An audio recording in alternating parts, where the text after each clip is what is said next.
guys. Okay, we're now at the Pudong International Airport. So we're just waiting for our boarding going to Moscow.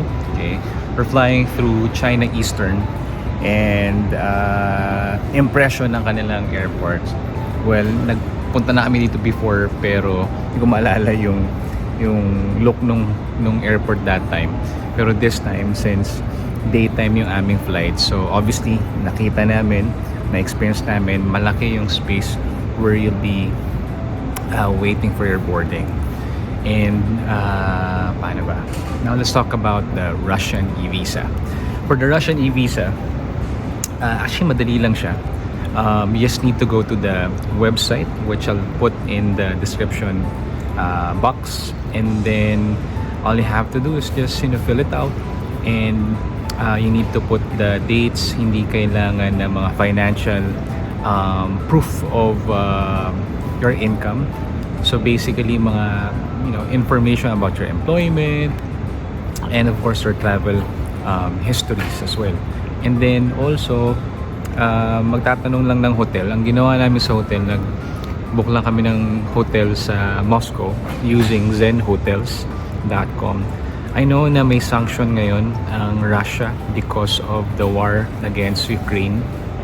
Kinda alam ko na nagtataka kayo ba't kayo pupunta dito. It was really planned already before, pero na-delay lang nung June kasi nga na I had an operation, and since magaling na, back on track, July tinuloy namin kasi sayang yung visa.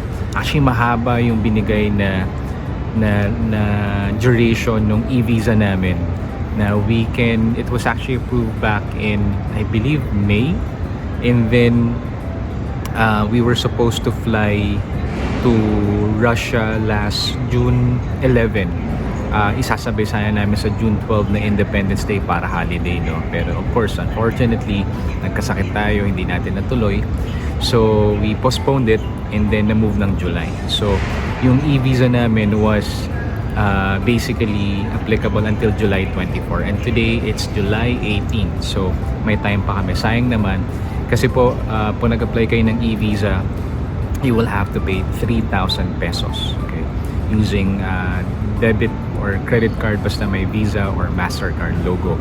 So tinatanggap siya. So ang wait time is like this, within 5 days na-release na agad yung e-visa via email, may link, no? Actually gagawa kayo ng account dun sa Russian Federation Embassy for their immigration, and then you have to keep your account details kasi dun nyo rin makikita yung approval, although nag-notify sila sa email, but you will have to open your account dun sa Russian Embassy, and then you would need to download your e-visa. So that's how you do it. That's how simple it is for you to get the Russian e-visa. So kung ang tanong nyo, kasi if you're gonna check out yung mga articles and news before na yung e-visa applicable lang sa St. Petersburg. Actually, we're going to St. Petersburg. But ang nangyayari kasi is initially nung June dapat matutuloy yung aming flight, and hospitalized nga tayo. Mas mura yung ticket from Shanghai to St. Petersburg. Pero nung mga latter part na ng June, nagmahal siya. So we opted na i-book na lang yung flight namin from Shanghai to Moscow, which is mas mura siya. So, yung flight na kinuha namin is round trip na. So from Manila to Shanghai, Shanghai to Moscow, and then also Moscow back to Shanghai, and then Shanghai back to Manila. And that's via China Eastern. I think mas madali kung isang airline lang yung i-book nyo para yung document na mapoproduce niya pagdating nyo sa immigration, pag tingin nila, makikita agad nila na round trip yung binook nyo kasi it's very important for them. Now going back dun sa Russian e-visa, so yun nga, before I believe parang St. Petersburg lang yung pwede mong na-explore using the e-visa, but right now you can actually enter via Moscow and explore also St. Petersburg using the e-visa. So it's actually indicated in the website. So we'll find it out later pagdating namin. It's gonna be like almost an 8-hour flight coming from Shanghai going to Moscow. Okay guys, so pag-usapan pala natin yung hotel. Medyo hindi clear yung aking explanation about the hotel kanina. So what we did during the application of the Russian e-visa, nagbook kami sa zenhotels.com. Pero yung binook namin, hindi siya nagre-require ng prepayment. Okay, so just to be safe, because syempre since nag-a-apply ka pala ng visa, baka mamaya kasi hindi ma-approve, no? So at least hindi mo pa binayaran yung hotel mo. So that's what we did, and that's I think my tip for you guys when booking for a hotel. Para pagdating nyo dun sa application for the Russian e-visa, may malalagay kayong hotel pati yung contact number na naka-indicate doon sa booking voucher nyo. Also, I wanted to discuss this kasi nga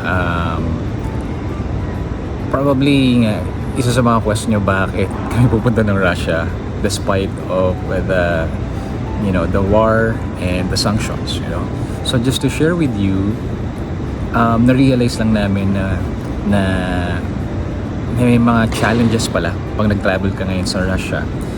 Obviously hindi kasi ako nanood masyado ng news, no? Lalo mga international news. Busy tayo sa ating business, so I was minding my own business.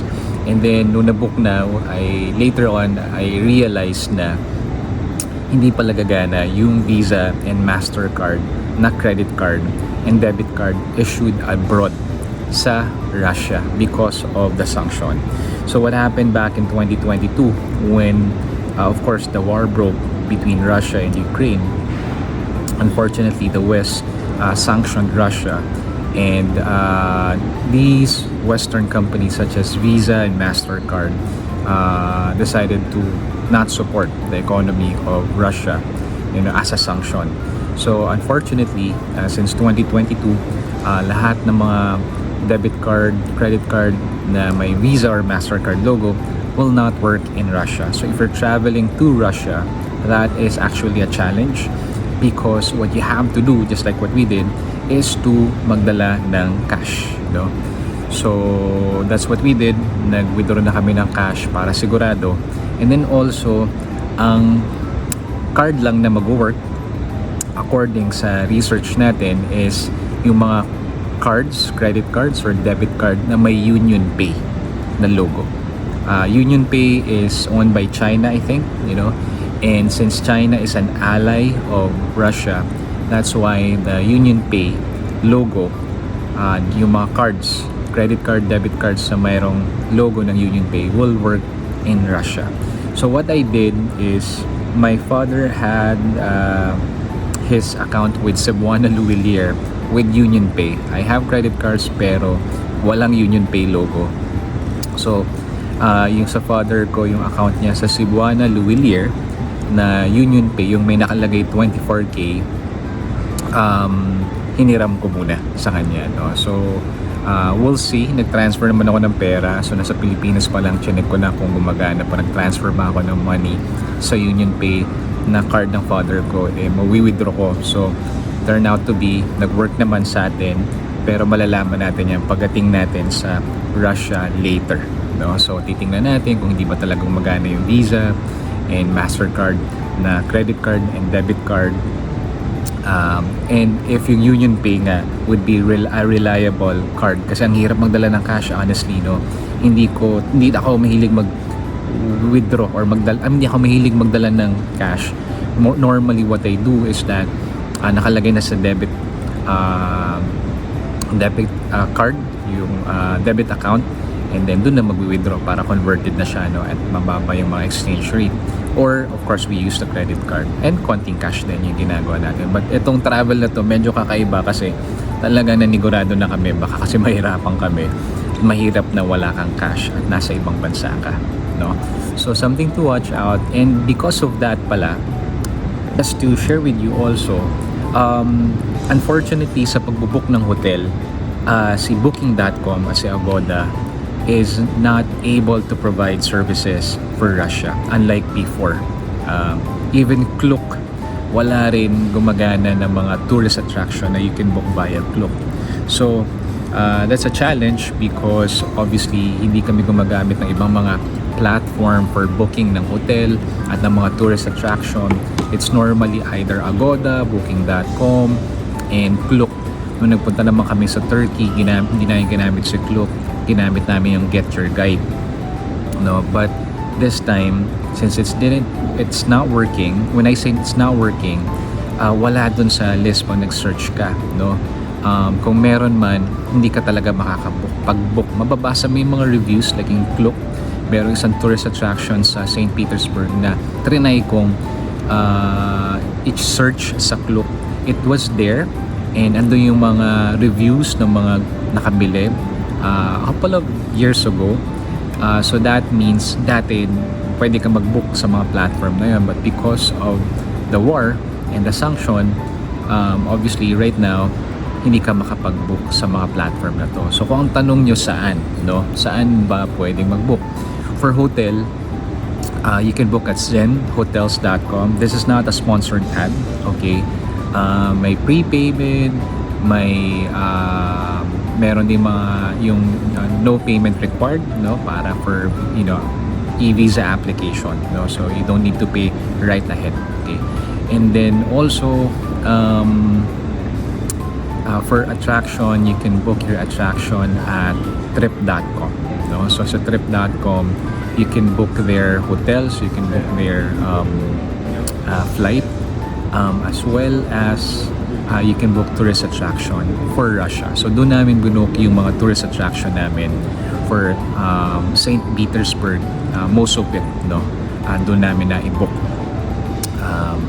So yeah, those are my tips for you, and later, pagdating namin sa Moscow, obviously aalamin natin kung ano ba talaga yung mga challenges, and of course ano ba yung history. What I'm really excited about this travel is the fact that we're going to one of the most famous countries in the world, no, one of the most historical and full of fascinating stories, Russia, no. So yun yung gusto nating alamin, yung story, yung history nila. So malalaman natin yung mga impression natin ng mga Asian and of course the West, yung mga napapanood natin sa movie and TV shows. Totoo ba yun, no? So yun yung mga aalamin natin pagdating natin sa Russia in a couple of hours.